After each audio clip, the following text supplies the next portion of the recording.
Yo, what is going on, everyone? ItzSawk here with week 7 of the International Battling League. And we are going against HaggBoneZ and his Vancouver Kyogres. If you guys do not care to see the team builder portion of this video, be sure to click on the, not click, but go to the timestamp over to my right on here. Should be right over that way. Yep, right that way. And you guys will be going right to when the battle starts. For the rest of you that want to stick around and see what I brought and why I brought it, let's jump into it here. So you guys can see the Vancouver Kyogres has a very scary team. He has Melmetal, Kyogre, Hippowdon, Umbreon, Dracozolt, Gardevoir, Pangoro, I almost said Alolan, Galarian, Rapidash, it's still weird to say, the Table, Avalugg, I hate that Pokemon with a passion, Trevenant, and Kingler Gigantamax. Looking at his team, Melmetal is extremely scary. He only has one special attacker in Gardevoir. Hippowdon could be kind of annoying to deal with. Gyarados, Dragon Dance is very, very scary. However, I'm noticing a couple things in this team, and I kind of can have some fun with this team. So first off, as you guys can already see on screen, we do have Mushu, the Gigantamax, and Scorch. Enough speed with 65 speed. I believe we guarantee outsped Pangoro with the set. Heavy duty boots in case Hippowdon does come and drops some Stealth Rocks. I really don't like taking Stealth Rocks damage. But Coil, Leech Life, Fire Lash, and Power Whip. Pretty safe 3 moves plus Coil. I bring Coil a lot just because Gigantamax Centiskorch loves having a +1 attack boost to go with its G-Max and Inferno to trap people in, but I digress. Gigantamax Centiskorch is coming this week and looks to do some massive damage. Next up on here, we do have Exiv, the Acelgor. Throat Spray this week, of course. Bug Buzz, Sludge Bomb, Giga Drain, and Focus Blast. Now, I'm not running any speed. I'm running max HP and max attack. Now, no speed is kind of interesting this week. However, at +2 speed with double speed, I outspeed his entire team at +1, and I outspeed a lot of his team at +2. One things I don't really outspeed would be for some reason +2 Gardevoir. Or, excuse me, everything would have to be +3 in order to outspeed. So Gyarados would have to be +3 in order to outspeed me. So if Gyarados gets +3, something's not working right. but yeah, bulky, like I said, max HP allows me to take a little bit more of a hit, and it could come into effect later in the game. One of the things I do note on here, in my team builder is Exiv just kind of hits things. Sludge Bomb, Giga Drain, Focus Mask, Bug Buzz hits his entire team really, really well. Like, his entire team really, really well. The only thing it doesn't hit for super effective damage, I believe, is the Dracozolt, the Gyarados, and that is it. The Gyarados and the Dracozolt are the only two things that doesn't hit super effectively. This thing is going to do a ton of damage this week. Definitely has the potential to pick up a lot of kills. Next up here, making their debut for the Milwaukee Boltunds, we have Joker, the Unpheasant, with Scope Lens, rocking Roost, Air Cutter, Night Slash, and Tailwind. This 164 with a naive nature allows me to, I think we said guarantee outspeed. I think I outsped Gyarados. With this, so +2 Tailwind. I can start critting everything. Super Luck, Scope Lens, and Air Cutter / Night Slash is an auto crit. Because each one gives me a +1 boost, and if I get +3, it is a crit no matter what. So, it is awesome. Crit Bird definitely going to be breaking down a couple things. Plus, Tailwind support's always nice. If I can get some Tailwind support up with my Mushu, my Centiskorch, I can Tailwind, I happen to faint, and Mushu comes on in, I can Coil once, and I have 2 turns of Gigantamax Centiskorch with +1 speed and +2 speed +1 attack, and that's really, really scary. But definitely could be a lot of fun in this game. Unpheasant, Scope Lens, Crit Bird. Definitely wanted to bring this because it looks like fun. 115 base attack is really cool. Definitely looking forward to it sometime later in the season. But yeah, Joker the Unpheasant. Next up here, we have arguably the most important Pokemon this week. Well, not even arguably. Rocky Helmet, Clockwork with Body Press, Iron Defense, Roost, and Protect. Now, running a Impish Nature, no attack. Running 4 speed in case someone tries to outspeed and inspeed. Max HP and max defense. Iron Defense Body Press with Roost and Protect with Rocky Helmet especially allows me to wall any variant of Melmetal he wants to bring. Any variant, I wall it. Whether it's Banded, whether it's like Sub, Dragon Dance, or whatever boosting move it might get. Whatever it wants to do, I guarantee wall this thing because I can Iron Defense up on it, I can Roost on it. Its best move to hit me is Thunder Punch, and Thunder Punch at this on here does 35% maximum, and that's from max attack banded. If I get to Iron Defense up, if I Iron Defense up to +4, he can't stop this thing. Corviknight is going to be a monster this week and helps me stop a lot of his team. Also really helps me stop Kingler if I get to +4.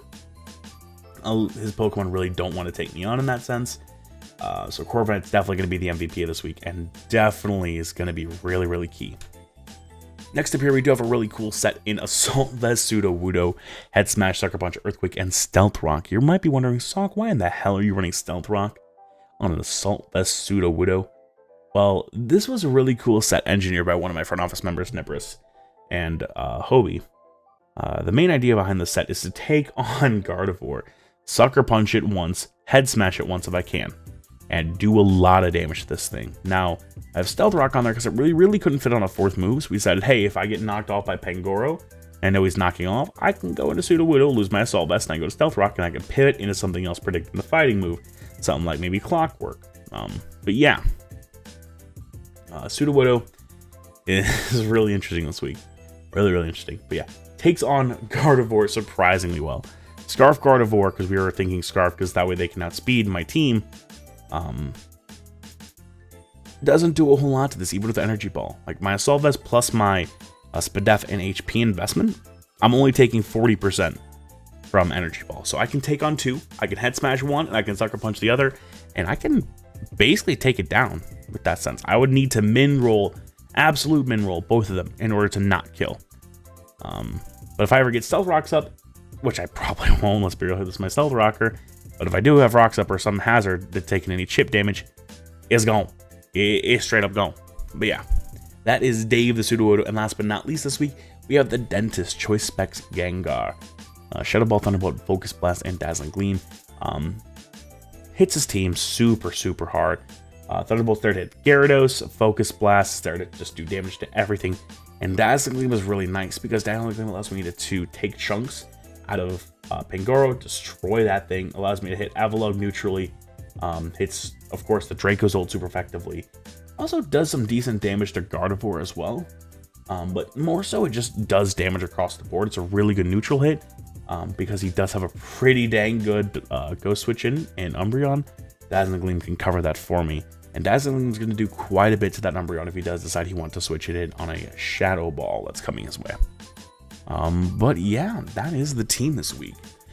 Choice Specs Gengar, Assault Vest 3 attacks with Rocks, Sudowoodo, a Iron Defense Body Press, defensive, basically stall Corviknight, a Crit Bird Unpheasant, Throat Spray 4 attacks, a Selgor, and then Coiling Boots with Scorch. But yeah, that is the team. I will see you guys in the battle in just a moment. And we are back for the game. Now, this is going to be a little bit different, guys. My audio really didn't record well. I looked in OBS and I was going over the footage. First off, my commentary really wasn't great. And second off, my mic was having weird spike issues, so I wasn't really sure what was going on with that. So I'm going to record a post-com for this. I usually don't like doing post-coms since I can record live now. However, I'm just going to kind of go through the game. It's a 25-minute game. It is a long game, and it is kind of nuts with what's going on with it. However, definitely fun. So yeah, let's just hop into the game. So this first little bit's going to be kind of odd here because we did disconnect on the first turn. We got to our leads. So I'm just going to lead right with, I believe I led Selgor. Yeah, let's Selgor and then put everything else in the back. He ended up bringing a lot of fun Pokemon, as we'll see here in a moment. I'll kind of go over his team when I see it. Boom. So we have the Melmetal, a Gyarados, an Umbreon, a Dracozolt, a Gardevoir, and Kingler. 3 of the Pokemon I expected, being the Melmetal, the Gyarados, and the Gardevoir. I kind of thought Kingler probably could come, but I thought Seismitoad was enough to scare it off. Of course, I can see DD Gara with Power Whip coming just to completely bop it. And then Dracozolt, I did not prep for whatsoever. I'm going to be straight up honest with you guys. This thing kind of destroys me, as we're going to see here in a moment. But yeah, figured I would show off the team so you guys know what he is bringing on here. Hitting the done button so we can get back into this. So let's take on, excuse me, let's take on HaggBoneZ, and let's see if we can get this dub, get to 3 and 4, or if we do fall to 2 and 5. We definitely don't want to fall to 2 and 5, do we? So initially he led off with, I can't pronounce this name. I think it's Killa. I'm probably mispronouncing it terribly. It's from Hunter x Hunter. I have not watched the anime. Crucify me. Do it. But seeing that he leads with that, Bolt Beak kills me from Scarf. I'm going to go right to my Sudowoodo and try to take a hit and try to Sucker Punch and get some damage off. Because if this thing's Scarf Bolt Beak, it just straight 6-0s me. It is terrifying as he goes for a Bolt Beak. Now, this is going to do a lot of damage. You guys are going to see, he's me on 8 HP. That almost O-code my Sudowoodo. This is like one of my most defensive Pokemon too, which is kind of scary. I'm going to Sucker Punch. I'm going to try to get as much damage off as I can. During this time on here, when I click Sucker Punch into my animations on here, I'm going to get some damage off, just about 20% or so. He's going to get the kill, so Dracozolt will pick up the kill instead of Sudowoodo. However, at this time, I'm running Calc, seeing if Mushu, the Gigantamax Centiskorch, can take a hit. So we're kind of just looking around on there, really kind of taking my time, because this thing puts a giant hole into my team, and I literally lose every Pokemon if, like, Centiskorch doesn't take it out. So, I could just straight up get 6 out here, but like I saw, you guys saw earlier, I either A, recorded a ton of time after to fool you guys into a 6-0 loss, or he ends up, we have some interesting shenanigans happen, I'll put it. But yeah, I'm going to go into Centiskorch on here. Look at how good Shiny Centiskorch looks, dude. I love Shiny Centiskorch. I don't know, man.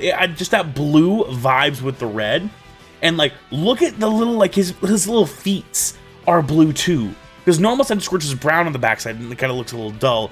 However, the blue just looks so good. Doing that calcs on here, max Flutter by does 80% at maximum. I need the highest roll possible and or crit in order to kill this thing.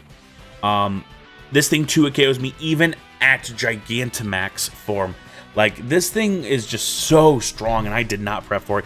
I didn't bring my ground type Seismitoad. I really should have, looking in hindsight, but hey, hindsight is 2020.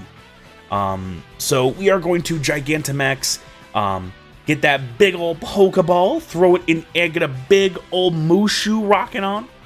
You guys know how it does. But yeah, look at Shiny, like you can even see his like little hands, the little like feet spikes thingies that he uses to walk around on are still a little shiny. Now that's the only part of him that's shiny when you get to the Gigantamax form, but it's still kind of cool.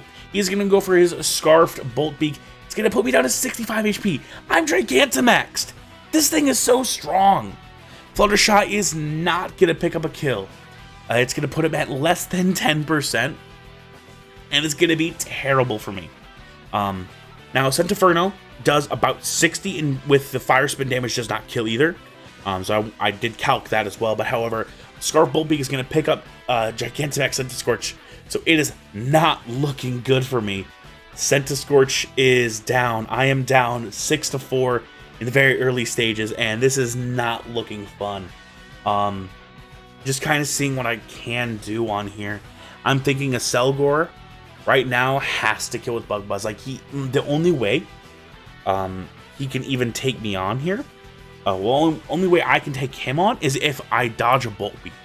That is the only way I don't get 6-0'd right now. I have to get a little lucky and hustle to miss. Now, let's see on here, because I'm going to click Bug Buzz. I have Throat Spray. It will guarantee get the kill. I'll be +1 special attack. And honestly, his team is really, really weak to a Selgor. Like, a Selgor can do a lot of work if I get this Pokemon in particular dead. So, he's going to go for the Bolt Beak. He's going to miss. So, Exiv will get rid of the threat. Kill a Selgor will pick up the kill. We are into this now. However, Metal is still scary, but I have my Corviknight, which can deal with any set of it. Any set he wants to bring. I guarantee wall, if not outright beat it. Whether you want to be Banded Double Iron Bash, I take that on. Whether you want to be like a Scarf for whatever reason, I guarantee take that on with my armor, with Iron Defense, and Body Press. So it's definitely something really nice. He is going to go into his Gyarados there, Kisame, from Naruto. I know that reference. Slight Naruto nerd, albeit, but definitely going to be interesting on here. I love red Gyarados, dude. It looks so cool. Yeah. So I'm kind of calculating here, seeing how much +1 Sludge Bomb does, because I did get the +1 boost from my Throat Spray, but I am also unburdened on here. So I'm thinking, okay, what's he going to want to do to kill me? Because, like, Waterfall's not going to kill me. Because I'm a bug type, and with some decent HP, I can get some damage off. I'm going to click Sludge Bomb on here and see what he wants to do. So I'm going to click Sludge Bomb. We know it's not going to do much. We see it does about 45% or so. He's going to click Bounce. Now, as you guys are about to see here, he's not Power Herd. He's Leftovers. So this means I have a free switch into my Corviknight. Absolutely free switch. I can jump into this. I can wall this thing. I can Iron Defense up and start Body Pressing. Because he's not going to have really a lot to deal with this now. He does still have his Gardevoir, which is in the back still. That can be very problematic for me. I need to keep that thing in check. However, outside of it, Corviknight really just stops the rest of his team almost in its tracks. Kisame will go for Bounce. From 205, I go to 177. That's about maybe 15, 20 points of damage somewhere in that category. I'm no mathematician, by the way. Yeah, get that out of the way. Rocky Helmet will take this thing under half. Keep that in mind. Rocky Helmet on the Clockwork is now revealed. So, Clockwork looking like it can put in a lot of work here. Now, this is a really interesting turn in the fight on here. I have a couple options I can make. I can double out into one of my Pokemon like a Gengar and try to get some offensive momentum, knowing he won't want to switch in. I could Iron Defense, which I do end up doing, raising my defense +2. He's going to send out Gone. Metal will jump on in here. Now, I do have +2 defense on here. So, I have +2 defense. I'm taking on anything he wants to do. Thunder Punch is doing like maximum 30% now. Double Iron Bash is doing no damage. Plus, I'm +2 defense. My Body Press is going to start doing more work. So right now, I'm going to go for another Iron Defense just to ensure no crits do anything to me. As you guys might see, Iron Defense, boom, throw it on up. So we're going to let that run on here. He's going to go for Acid Armor, which is really scary. I had to Google, this thing does get Body Press. So scary thoughts were running through my head, like, this is going to become a +6/+6, who gets hacked first, best. I'm going to Body Press right now, I'm +4 defense, he's +2, that does about 35% or so. He's going to Acid Armor again, so now we're at +4/+4, matching. This is really scary for me, however, this is where I'm realizing, okay, at +6, my Body Press does about 30%, his does about 20. I also have Rocky Helmet, so I'm out damaging him. I can Roost up every other turn and keep it up, and I also have Pressure, so I can stall out his Acid Armors and Body Presses pretty safely. Now, we don't know what other 2 moves he has. If he has something like Rest, this could be here for a while. As you guys can see, I already have just under 7 minutes left on my timer, so that's definitely not good for me. So, what I'm thinking on here, I'm going to Body Press this one time. I'm going to see what he wants to do first. So, +4/+4 Body Press, you guys are about to see, does maybe 15%.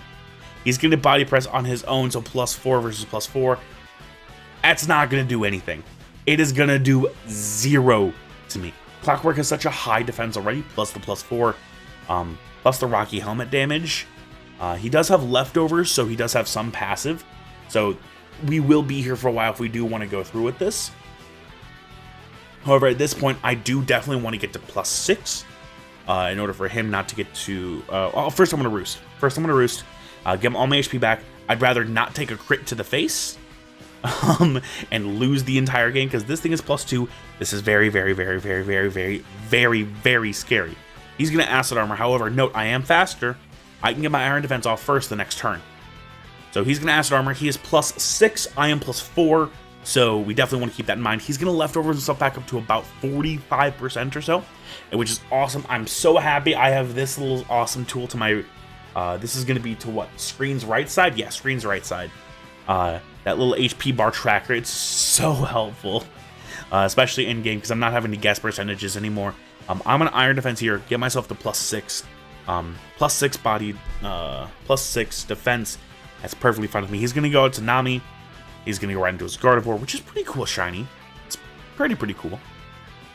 He's gonna trace my pressure, which means we're under pressure. I'll stop there. Yeah, Iron Defense. I'm gonna pop this out. I'm now +6 defense. Now this is where things get really scary for me. A Scarf. I think I count Scarf, Modest, Thunderbolt is really bad for me. I'm gonna protect here and see what he wants to go for. Mystical Fire does not kill me. It has to be a Thunderbolt. I remember going over this. Has to be Thunderbolt. There's the Thunderbolt. So we do know he does have that Scarf Thunderbolt in the back to try to deal with the Clockwork. So it's really interesting now. So now we're in a 5v4. But we really know my Clockwork can take out 4 of his 5. Well, maybe 3 of the 5. We don't know the Umbreon set yet. That's going to be a difference. So that's going to be really interesting on here. So I'm thinking, okay, what can I go for that keeps me around the longest? I definitely need to keep my Corviknight alive. So I just have Body Press enabled because it's attacking move. But for Thunderbolt, that does have a really high chance to kill me. I'm going to go out. I'm going to swap. I'm going to sack off. I need to keep Exiv alive as much as I can. I think I'm just going to sack off the Crit Bird. As much as I wanted to use Joker, I don't think it has enough merit right now to stay around. Plus, I need a free swap when I can. So I'm going to send out Unfezant. Thunderbolt's going to come on out. And rest in peace, Joker. You were here for about 5 seconds. But yeah, we are now down 5-3. However, these last 3 Pokemon, Clockwork, Exiv, and the Dentist, Corviknight, Selgor, and Gengar, really powerful against this team. Like I said, Selgor's really strong. So I can think, okay, I can go for a Bug Buzz.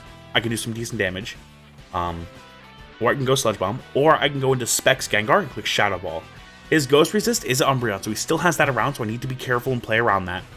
However, Exiv takes this on pretty well, and I can freely Sludge Bomb or Bug Buzz. Now, Bug Buzz is a much safer play, but I'm going to go for Sludge Bomb here. Now, of course, if he does go to his Steel type, the Melmetal, great play on him. Bug Buzz gets residual damage off. However, Sludge Bomb does the most to this Gardevoir, and I want to keep this thing off as much as I can. Now, he makes the very safe read, goes right into Melmetal here. Sludge Bomb, of course, because he's a Steel type, doesn't affect him. He's going to get his leftovers up and back here. Now, this is where it starts to get fun. He's under 55% as we see.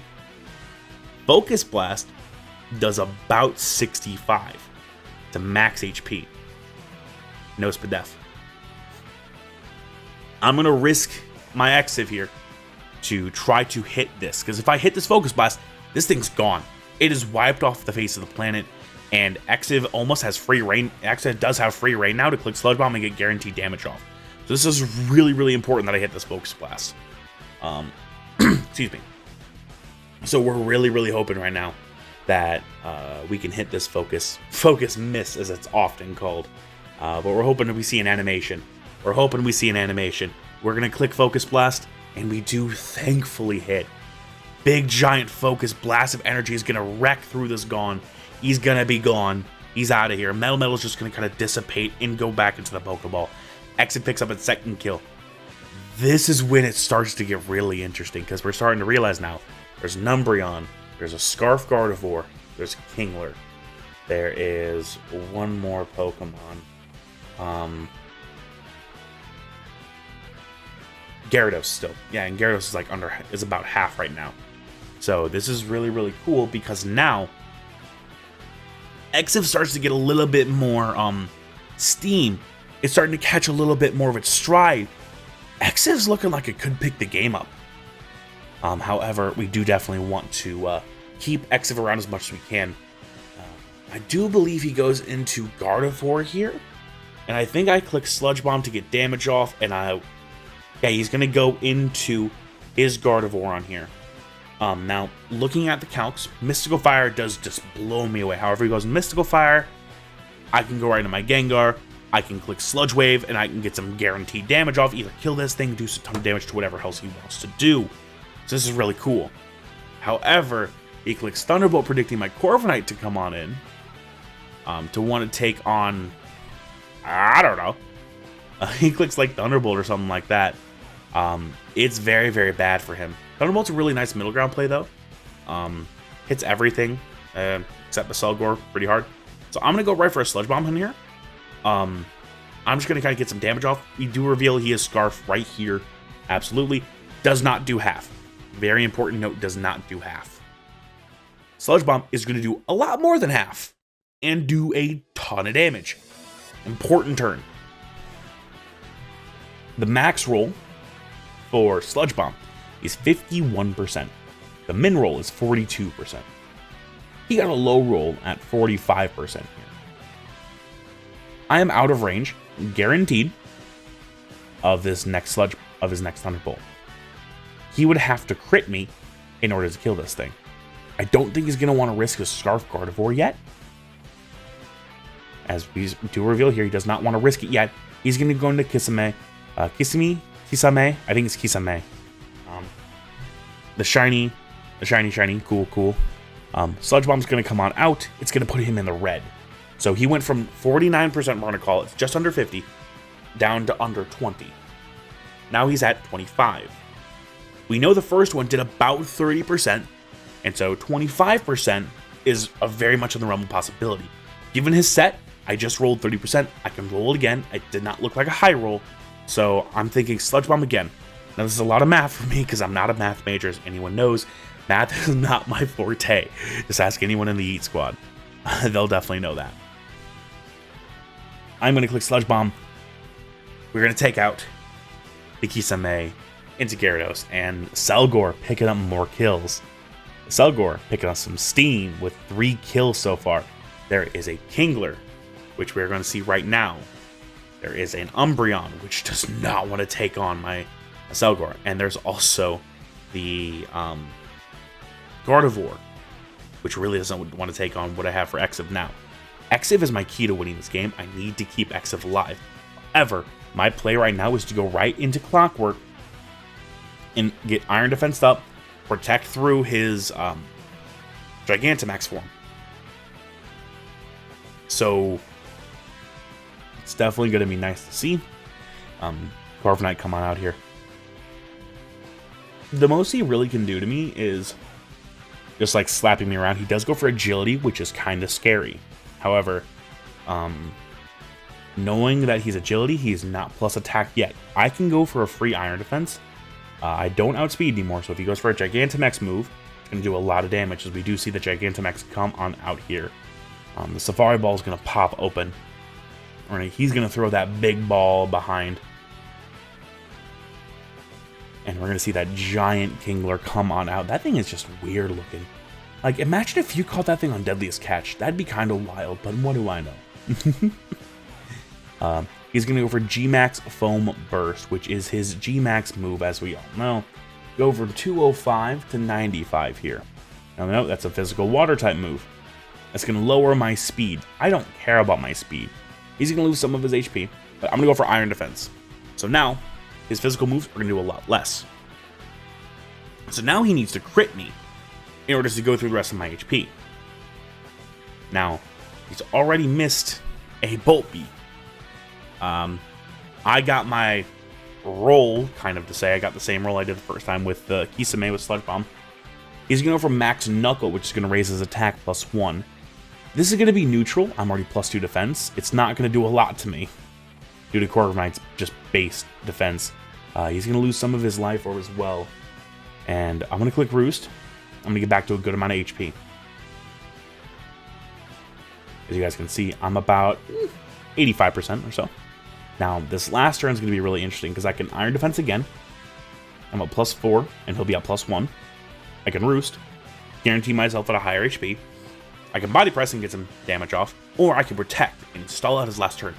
I'm going to go for Protect here, to stall out his last turn of Gigantamax, to make it a lot easier for me.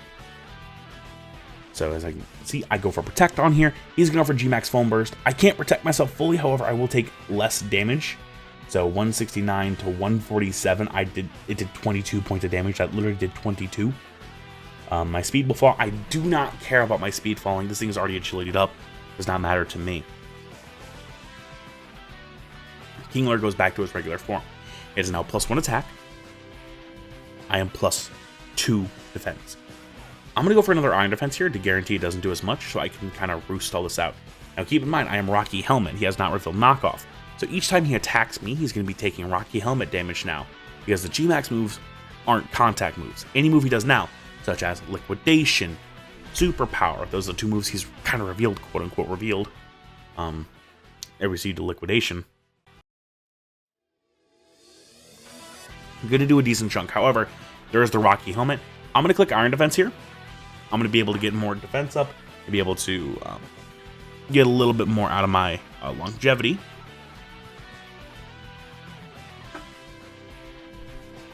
He's going to click Liquidation again. I'm at +4 defense. He has to crit me to kill me. 81 to 37. We do live. Rocky Helmet's going to get through. I'm going to roost up, get back to a good amount of HP on here. Roost was definitely the play there. Get me back up to as much HP as possible. If he does crit me, oh well. It's pretty bad for me. I'm pretty sure I lose the game from there. However, no crits. I'm still alive. Liquidation's going to come on out. Keep in mind, he has +1, I'm +4, so there's a +3 difference in defense. Rocky Helmet's going to continuously do damage. I'm going to click Roost. I got to stall this thing out. It's got to get to a point where this thing kills itself to my Rocky Helmet. So I'm thinking about, okay, what can I do on here? I'm going to Protect first, just because I can stall this thing out of Liquidations. Thinking about that, because I'm Pressure. We've already seen 2 Liquidations, now 3. That's 6 Liquidation used in total because of Pressure. We're going to try to keep... At this point, I'm stalling, and it's plain and simple. I'm stalling right now, but it's my play to win. Like, Corviknight walls this Pokemon so much, he cannot do anything to me. However, it does so much to my other team, I have to keep Corviknight in. I have to keep this thing healthy. So at this point, I'm deciding, okay, do I want to Iron Defense again? Do I want to get to +6 or is +4 fine? I can click Roost as well. I can keep myself at a good amount of HP. He's going to click Liquidation again. Thankfully, no crit. Rocky Helmet's going to continuously do damage. I'm going to Iron Defense. I'm going to get myself up to +6 defense now. So I can keep myself at a good amount of HP if I click Roost. Now, keep in mind, he's at around 20%. And maybe 25. 20%, just over 20%. We'll call it 21% to keep him out of the red, as we see here. So it's pretty important. I'm going to click Protect on here. I'm trying to get rid of as much as I can on here. He's going to click a move into my Protect on here. Now, this is where I'm realizing, okay, I need to Roost, keep myself at a high amount of HP. So, again, we're just keeping a cycle. He's going to click Superpower, which is going to lower his attack, which means that, like, a now hit Liquidation. He does die to my Rocky Helmet, to his Life Orb. He did take that damage there. I'm going to Roost up. I'm now at full HP, at +6 defense, and I can take on whatever wants to come on in. Gardevoir takes about 50 from this +6 Iron Defense Body Press here. As you guys can see, it's under 40%. This guarantee kills the Gardevoir. So now, Corviknight can just body press through his last 2 Pokemon, being Gardevoir and Umbreon. I can win this game. It's coming down to if I hit body press twice, like he doesn't absolutely destroy me with Thunderbolt. Because like if he kills me with Thunderbolt, I go into Sludge Bomb on the Exiv, my Selgor. I click Sludge Bomb, kill this thing. I click Bug Buzz, kill the next thing, which is the Umbreon. He's going to be really cheeky and click Destiny Bond. So Nami is going to take down Clockwork because I'm going to kill with Body Press here. Gone, goodbye, Bob, to get out of my room. So Gardevoir is going to go down, however, but because of Destiny Bond, Clockwork's going to faint with it, which is really cool tag. That is awesome. I love that. However, I now have Dentist and a Selgor left to deal with an Umbreon. I have Focus Miss and Dazzling Gleam available. Focus Miss has a chance of missing, however it can OHKO it and win me the game. Dazzling Gleam can do about 50 and put it in range of going with a Selgor's Bug Buzz to guarantee a kill. So I'm thinking, okay, I'd rather be safer and hit Dazzling Gleam to guarantee a 1-0 win than risk Focus Blast missing and putting myself in a possible lose situation.